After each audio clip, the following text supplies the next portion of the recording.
जिला इंतजामिया की जानिब से गणेश उत्सव और मुहर्रम की मुनासिबत से अमन कमेटी का इनेकाद किया गया। जिला कलेक्टर दफ्तर अहाते में मौजूद बचत भवन में आज ये अमन कमेटी की मीटिंग का इनेकाद अमल में आया। जिला कलेक्टर अरुण डोंगरे की सदारत में मुनक्किदा इस मीटिंग में मेयर दीक्षा कपिल धबाले, जिला SP Vijay Kumar Magar, municipal commissioner Lahuraj Mali, DYSP Patil, city DYSP Abhijit Phaske और सभी पुलिस स्टेशन इंस्पेक्टर के अलावा गणेश मंडलों के जिम्मेदारान व अमन कमेटी के अरकान मौजूद थे। इजलास के दौरान बताया गया कि नांदेड़ शहर में 388 गणेश मंडल बिठाए गए हैं, जिसमें से 212 गणेश मंडलों के पास बाज़ाब्ता इजाजतनामा मौजूद है। जिला एसपी विजय कुमार मगर ने कहा कि जिन गणेश मंडलों ने अभी तक इजाज़त नहीं ली है वो जल्द अज जल्द इजाज़त ले ले। नांदेड़ शहर के तमाम रास्तों पर गढ़ों की वजह से शहरियान को काफ़ी परेशानी का सामना करना पड़ता है। विसर्जन के लिए जिन रास्तों का इस्तेमाल किया जाता है उन रास्तों पर जगह जगह गड्ढे होने से परेशानी का सामना करना पड़ रहा है। गणेश मंडलों के जिम्मेदारान ने जिला इंतजामिया से मुतालबा किया है कि शहर के रास्तों पर मौजूद गड्ढों को फौरी बुझाया जाए, जिससे कोई हादसा रूनुमा न हो। जिला इंतजामिया की जानिब से गणेश विसर्जन करने के लिए 4 मुकामात दिए गए हैं, जिनमें भाग्यनगर पुलिस स्टेशन हुदूद में पासद गाँव, एयरपोर्ट पुलिस स्टेशन हुदूद में आशना, शिवाजी नगर, वजीराबाद और इतवारा पुलिस स्टेशन के हुदूद में गोवर्धन घाट और देही पुलिस स्टेशन के हुदूद में नावघाट मुकाम दिया गया है। मीटिंग में जिला कलेक्टर की जानिब से अपील की गई कि गणेश उत्सव अमन व शांति के साथ मनाया जाए। नांदेड शहर आणि नांदेड जिल्हा म्हणजे ग्रामीण भागातील टोटल बंदोबस्तचे विचार करता येथे एकूण पोलीस अधीक्षक, 2 अपर पोलीस अधीक्षक, 10 DYSP आणि जवळजवळ 2,500 स्टाफ आम्ही बंदोबस्तसाठी नेमलेला आहे। यामध्ये काही MPAकडनं सुद्धा आम्हाला अधिकारी मिळालेले आहेत। नंतर जालना PTSचे कर्मचारी आम्हाला मिळालेले आहेत बंदोबस्तसाठी।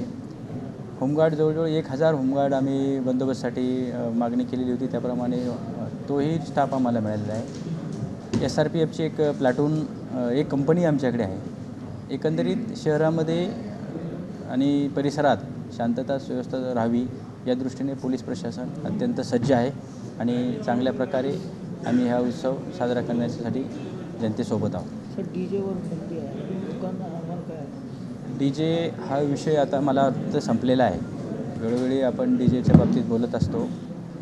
ॲक्च्युली डीजेबद्दल बोलण्यापेक्षा ज्या पद्धतीने साऊंडचा म्हणजे प्रदूषणाचा प्रश्न निर्माण होतो हा आपण थांबवण्यासाठी सर्वच जण प्रयत्न करत आहोत। आता डीजेपेक्षा पारंपरिक वाद्याच्या बऱ्याच ठिकाणी गणेश मंडळांनी मागच्या वर्षी पालन केलं होतं। मागच्या वर्षी गणेशोत्सवात कुठेही सर डीजे लागलेला नव्हता।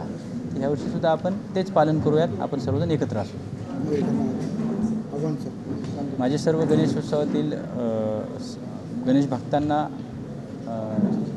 आव्हान आहे की हा उत्सव आपण चांगल्या प्रकारे कसा साजरा करू या दृष्टीने सदोदित प्रयत्न करावेत। माननीय कलेक्टर सरांच्या मार्गदर्शनाखाली आपल्या जिल्ह्यामध्ये चांगल्या हा उत्सव साजरा होईल। खेळीमेळीच्या वातावरणात आपण सर्वजण एकत्रित शहरातील तसेच विविध तालुक्यातील बंदोबस्त म्हणजे उत्सव साजरा होईल आणि सर्वांना यामध्ये चांगला आनंद राहील या दृष्टीने आपण प्रयत्न करूयात। याच दरम्यान मोहरमसारखा सणसुद्धा चालू आहे, तर आपल्या मुस्लिम बांधवांच्या या सणालासुद्धा आपण त्याच पद्धतीने सहकार्य करून एकत्रित गणेशोत्सव आणि मोहरम साजरा होईल या दृष्टीने प्रयत्न करतो। आज आपण या ठिकाणी नूतन SP यांच्या समवेत महानगरपालिका आयुक्त, महापौर आणि पोलीस अधिकारी आणि शांता कमिटी सदस्य एवढंच नाही, आता इथले मंडळ आणि त्यांचे सदस्य यांच्यासोबत बैठक घेतली आणि आपण मागच्या 2 वर्षामध्ये जशा प्रकारे आरामात शांततेने गणपती मिरवणूक पार पाडली, गणपती उत्सव आनंदाने साजरा केला, त्याच प्रकारचं आपण आवाहन केलेलं आहे। ही 3री बैठक आहे। पहिल्या बैठकीमध्ये मी आवाहन केलं होतं की आपल्याकडे पाऊस कमी पडतो आहे, त्यामुळे मूर्तीची उंची जी आहे ती कमी असावी, जेणेकरून आपण सेवताना त्रास होणार नाही। काही मंडळांनी माझं म्हणणं ऐकलं, प्रशासन म्हणणं ऐकलं आणि गणपतीची मूर्ती जी आहे ते 4 फुटापेक्षा कमी ठेवलेली आहे आणि त्याचं मी अभिनंदन करतो। एवढंच नाही तर प्रत्येक मंडळांनी सगळ्यांना मदत करायची भावना त्यांची आहे। ज्या काही इथे त्यांच्या सूचना होत्या रस्त्याबद्दल किंवा लाईटबद्दल, त्या पण आपण पूर्ण करतो आहे आणि मला अपेक्षा आहे की जसं नेहमीच नांदेडमध्ये कुठली मिरवणूक असो हे शांततेने पार पडते. ही गणपती मिरवणूकसुद्धा जी आहे हे शांततेने पार पडेल. एवढंच नाही, हे 10 दिवस जे आहे गणपतीचे हे सुद्धा मोठ्या उत्साहाने आणि आनंदाने लोक त्यावर सहभाग होतील आणि एकोपा गावामध्ये राहील.